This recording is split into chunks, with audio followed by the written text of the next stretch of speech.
finishing up some veggie juice. Come along with me and I'll show you how and why I did it.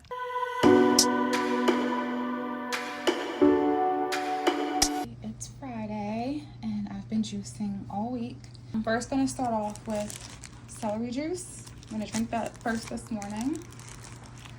And then I'm going to make a astringent juice with both fruits and vegetables.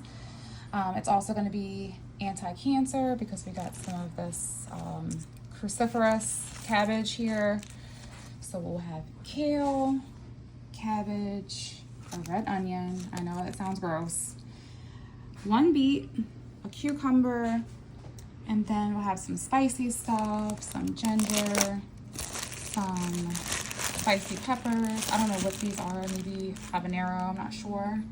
Some green apples and lemon, which are both very astringent fruits. You can tell by the sour taste. And 1 little red apple for sweetness. And I'm using my Nama juicer. I'm gonna actually juice all of this stuff first because it doesn't get stuck in the little spout here. But the celery, even though I'm gonna drink it first, I'm going to juice it last because it has like a lot of long stringy fibers that kind of get stuck. Another thing is that you want to thoroughly wash all of your produce before you put them in the juicer, because you want to keep in mind that these are plants. They came out of the ground. They have dirt on them, and sometimes there are bugs on fruits and vegetables. And if you are juicing or making smoothies and there's lots of bugs and sometimes worms in the fruits and vegetables, it kind of defeats the purpose of going on a cleanse. So sometimes I just use water and I rinse them really well, but sometimes I also will use white vinegar and baking soda, so that helps get them really clean. And another tip I just want to share is you want to put the lightest stuff at the bottom. So this is all of the kale at the bottom of the blender or the juicer. And then you want to put heavier stuff on top. That way, when it goes down and is processed by the juicer, that heavy stuff is weighing down on the light stuff to make sure that it gets a really good squeeze out of those leafy greens, whatever else that's in there that's light.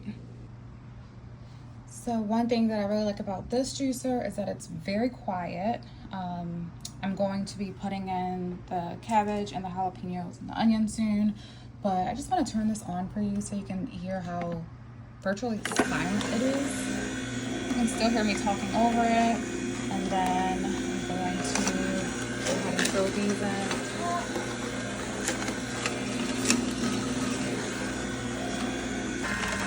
Alright, I am finishing up here.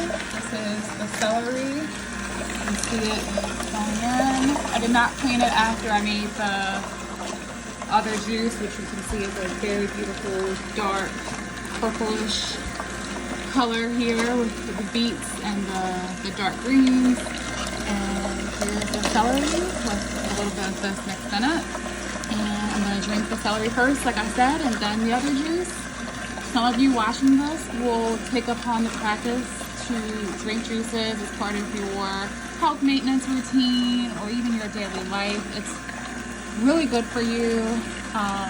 Helps to really hydrate the body, provide you with nutrients that you wouldn't be able to get, because it's hard to eat the vast number of things that I juiced today. As you can see, I've juiced everything and put a little bit of it away, but it was a lot of vegetables and fruits that I put in here, and I'm going to have it all this morning. So it's a lot more than you can eat when you juice it. So I'm back here with the celery juice. It's usually a little bit more than this, but I used some of the celery last night for some gumbo. But I'm not gonna lie to you, it's not the best tasting thing in the world. It's a little bit hard to get down. It's gonna take me a few minutes to drink this one along with the other one. But when you start incorporating things like vegetables and spicy peppers into your juices, they're not going to be sweet. They're not going to be for that like enjoyable flavor that you're probably accustomed to when you buy store-bought juices that are full of sugar. These are going to be more for health and longevity and not necessarily for taste. And sometimes you have to do the harder things in life to get to the things that you really enjoy. And after these, I'm going to have myself a matcha latte that has oat milk and maple syrup in it. I'm really, really going to enjoy that. And I'm going to feel like I deserved it. But celery juice is not delicious. Some people do say that they do start to enjoy the taste of it after a while. I guess when your body is in a healthier state, your taste buds really get acquired to the taste of vegetable juices. I'm not quite there yet. And even when I did juice a lot, I never really got there. It's always hard for me, but I know that it's worth it. I know that my cells are going to thank me so much for this little bit of health that I'm giving them this morning. And I hope you all have a wonderful day. Thank you for joining me this morning for making juice and drinking it with me. Cheers.